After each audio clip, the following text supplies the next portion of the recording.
তোমরা সবসময় শুনেছো বা দেখেছো এটা যে কিছু ছেলে মেয়ে হোক বা ছেলে হোক, তারা সবসময় তাদের বাবা মাদের রাস্তায় বের করে দেয় বা বৃদ্ধাশ্রমে দিয়ে দেয় বা জ্বালা যন্ত্রণা বা মানসিক টর্চার সব কিছু করে।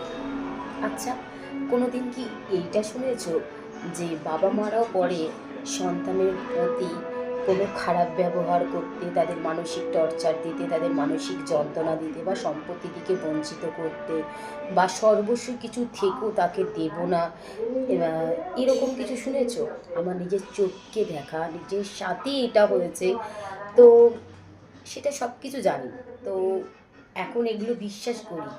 নিজের একটা স্বামী আছে, সন্তান আছে, ভাড়া বাড়িতে লাইফ কাটছে। তো সব কিছু মিলে না একটা পজিটিভও বলতে পারো, আবার একটা নেগেটিভও বলতে পারো। আমরা সবসময় ওইটা দেখি, যেটা আমরা চোখে দেখি সেটাই আমরা বিশ্বাস করি।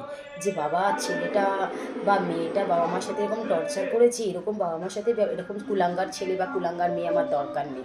আচ্ছা, কই আমরা এটা দেখি না যে বাবা হোক বা মা হোক তার সন্তানের প্রতিও সেই খারাপ ব্যবহারটা করে, সে তাকে সেই জায়গাটাকে এনে দাঁড় করিয়ে দিয়েছে। আচ্ছা, ধরো কোনো সন্তান, মানে আমি মেয়েদের ক্ষেত্রে বলেছি, সে পালিয়ে বিয়ে করুক বা তার বাবা মার অমতে বিয়ে করুক, ঠিক আছে, বাবা মা চাইছে তাকে মেনে নেবে না, কিন্তু একটা পরের সময় দেখা যাচ্ছে যে যখন মেয়েটার একটা বাচ্চা হয়েছে, তখন বাবা মা কিছুটা সময় তাকে মেয়েটাকে দেখেছে, কিন্তু কোনো বাবা মার কি এটা কর্তব্য নেই যে তার মেয়েকে দাঁড় করিয়ে দিই, তার মেয়েটা একটা ভালো জায়গায় থাক, ভালো একটা মানে পরিবার নিয়ে থাকুক? এটা কোনো বাবা মা চায় না। কিছু কিছু ক্ষেত্রে না বাবা মারাও কুলাঙ্গার হয়, কিছু কিছু ক্ষেত্রে না মা বাবারাও কুলাঙ্গার হয়, সন্তানের সাথে ওই খারাপ ব্যবহারটা করে, শুধু আমার আমার করে যায়। মানে এমন ভাব দেখা যায় সাথে ওরা স্বর্গে করে সব কিছু নিয়ে যাবে, আজকে চোখ বুঝলে কালকে দুদিন। এইটা কিছু কিছু বাবা মারা বোঝে না, আমার আমার করে আগলে রাখে, কিন্তু পরে কিন্তু কিছু ভোগ করতে পারে না, আমার আমার করেই একদম টপকে যায়। ঠিক আছে, সবসময় ছেলে মেয়েদের দোষ দেবে না, কিছু কিছু ক্ষেত্রে বাবা মারও দোষ আছে। সব বাবা মার সময় না, না কিছু কিছু বাবা মারা আবার কী হয় বলো তো, পোংটার থেকেও পোংটা হয়।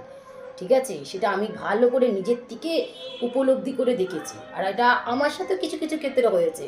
এবার আমার এই ভিডিওটা যারা যারা দেখবে, মানে আমার আত্মীয় স্বজনরা যারা দেখবে, তারা বলবে হ্যাঁ তোর তো কর্মের দোষী, তুই এইটা করেছিস। আচ্ছা, আমার কী কর্মদোষ?